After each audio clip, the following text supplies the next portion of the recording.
Assalamualaikum warahmatullahi wabarakatuh.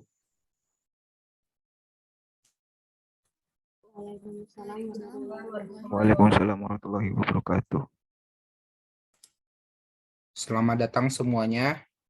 Pada kegiatan FGD kita kali ini, kita akan membahas tentang Islamofobia dalam isu intoleransi umat.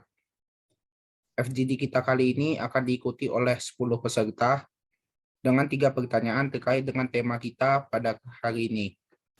Sebelumnya, mari kita perkenalkan diri masing-masing. Perkenalkan, nama saya Arif Adrian. Perkenalkan, nama saya Alice Payung dengan NIM 210709007. Nama saya Ahlika Nurhadiana dengan NIM 210709024. Kenalkan, nama saya Lutfi Muzaffar Lubis dengan NIM 211402119. Perkenalkan, nama saya Aisyah Zalfa Arahma dengan NIM 210706024. Nama saya Reina Ivani Salsabila dengan NIM 210710046. Perkenalkan, nama saya Ahmad Wirdan Afifi Nasution dengan NIM 211401031.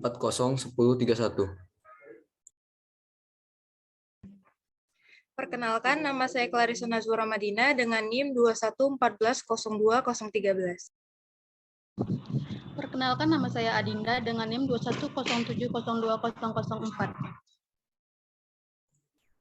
Perkenalkan, nama saya Agnes Khairia dengan NIM 211402144. Dan langsung saja untuk pertanyaan pertama, apa yang menyebabkan Islamofobia semakin banyak terjadi di beberapa wilayah? Untuk Saudari Elis, dipersilakan untuk menjawab. Baik, terima kasih. Yang menyebabkan Islamofobia semakin banyak dipengaruhi oleh 4 faktor. Yang pertama, dikuasai media yang digunakan sebagai alat untuk membentuk opini dan apresiasi masyarakat. Terus yang kedua, agama dijadikan kendaraan politik. Agama Islam mengatur segala inti kehidupan manusia, dimulai dari bangun hingga bangun negara. Terus yang ketiga, ketidaktahuan masyarakat. Dan yang keempat, kekuatan kemajuan Islam menjadi ancaman banyak orang, sehingga mereka takut akan kebangkitannya Islam. Terima kasih. Baik, selanjutnya untuk Saudari Ahlika, silahkan menjawab. Terima kasih. Seperti yang kita ketahui, Islamofobia banyak terjadi di bagian bumi belahan barat. Menurut Dr. Andian Husaini, mengatakan antara Islam dan Barat terjadi perbedaan yang sangat fundamental, yang akan menimbulkan benturan pandangan hidup. Menurutnya, Islamofobia yang terjadi saat ini merupakan rekayasa politik yang didesain oleh kalangan intelektual anti-Islam dan menjadikan Islam sebagai ancaman. Rekayasa ini didasari oleh ketakutan akan kekuatan Islam yang sesungguhnya. Hampir semua negara barat saat ini menggunakan justifikasi freedom dalam bersikap dan berekspresi. Memang sensitif terhadap masalah Islam, mudah dijadikan alat untuk menggalang kebencian dan menggalang kepentingan politik. Terima kasih. Baik, selanjutnya untuk Saudara Lutfi, silakan menjawab. Oke, menurut saya yang pertama itu karena sedikitnya umat muslim di daerah tersebut. Yang kedua, kurangnya edukasi tentang agama Islam. Ketiga, banyaknya video propaganda yang menjelekkan Islam. Dan keempat, media-media sekarang sudah dikuasai oleh orang-orang yang membenci Islam. Karena zaman sekarang sudah canggih. Mereka bisa mengubah keadaan yang baik menjadi buruk atau sebaliknya. Terima kasih. Baik, langsung saja untuk pertanyaan kedua, yaitu bagaimana bisa Islamofobia terjadi di masyarakat? Untuk Saudari Aisyah, silahkan menjawab. Terima kasih. Menurut saya, jika kita melihat dari segi sejarahnya, Islamofobia muncul pertama kali pada 26 Agustus 1071 Masehi. Jadi pada saat itu terjadi sebuah pertempuran bernama Pertempuran Manzikert di daerah Turki sekarang, Malazgirt.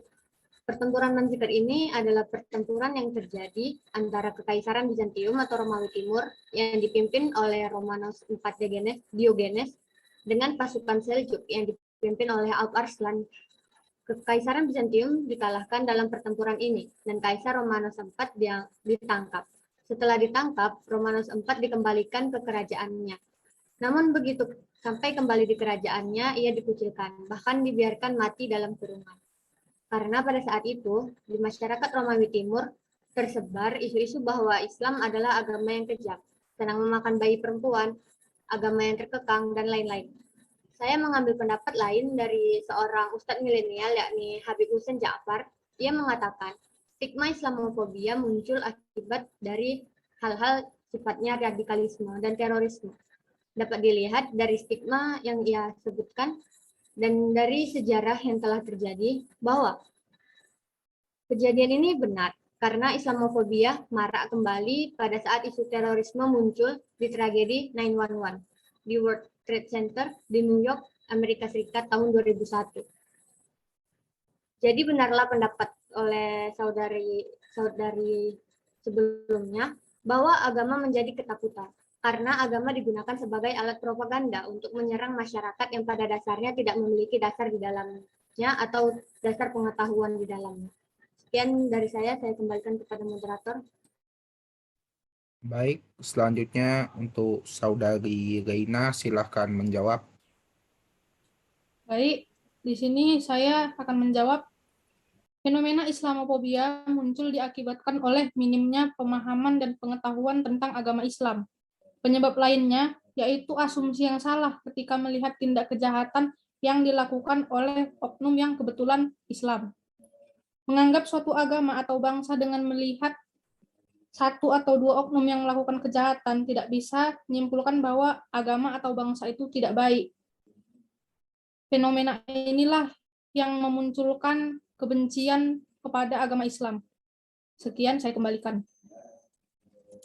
Baik, selanjutnya untuk Saudara Wildan, silahkan menjawab. Baik, terima kasih. Saya akan menjelaskan bagaimana bisa Islamofobia terjadi di masyarakat. Negara maupun media cenderung memberikan pernyataan kepada masyarakat bahwa Islam adalah sumber teror. Sedikitnya media yang memberitakan bahwa tidak semua umat Islam merupakan sumber teror. Oleh karena itu, masyarakat cenderung mengikuti media daripada kebenarannya. Dan juga masyarakat di Barat cenderung akan merasa lebih aman dan nyaman terhadap orang yang seidentitas dengan mereka, memiliki warna kulit yang sama dan tinggal di negara yang sama. Sebaliknya, mereka cenderung mulai sering menyalahkan kelompok yang dianggap asing. Baik, terima kasih. Baik, langsung saja untuk pertanyaan ketiga, yaitu mengapa kita harus menanggapi kasus Islamofobia dengan cepat dan tanggap? Baik, langsung saja untuk Saudari Clarissa, silakan menjawab. Jawab pertanyaan nomor 3. Menurut saya agar kita sebagai generasi muda tidak terpengaruh dengan Islamofobia tersebut, karena akan berdampak terhadap kepercayaan yang dimiliki oleh generasi muda saat ini. Jika terlambat ditangani, maka agama Islam akan dipandang sebagai agama yang buruk dan mengancam bagi kesejahteraan masyarakat luas. Islamofobia di dalamnya bisa juga ada paham radikalisme, di mana dari hal tersebut bisa memecah belah masyarakat terhadap pemahaman tentang Islam yang sebenarnya. Terima kasih. Kembali ke moderator. Baik, selanjutnya untuk Saudari Adinda, silakan menjawab. Baik, di sini saya akan menjawab mengapa kita harus menangani kasus Islamofobia dengan cepat dan tanggap. Ketakutan dan kebencian terhadap identitas tertentu seperti Islamofobia harus dihilangkan karena membawa persoalan sosial yang besar. Islamofobia dan ketakutan terhadap identitas lain bisa melanggengkan atau memperkuat praktik diskriminasi di tengah masyarakat. Jika hal itu dibiarkan, demokrasi yang notabene menghormati perbedaan akan terancam. Baik, saya terima. Baik, selanjutnya untuk Saudari Agnes, silahkan menjawab. Terima kasih moderator. Saya akan menunjukkan jawabannya.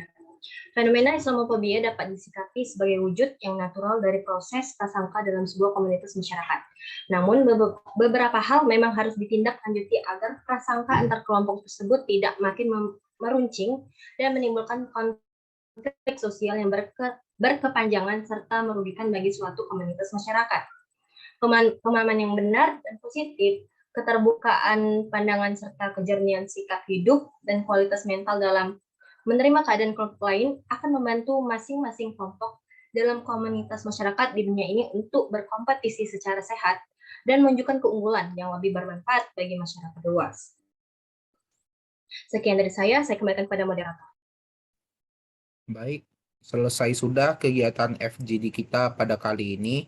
Terima kasih kepada seluruh peserta karena telah menghadiri dan mengikuti kegiatan FGD kita pada kali ini.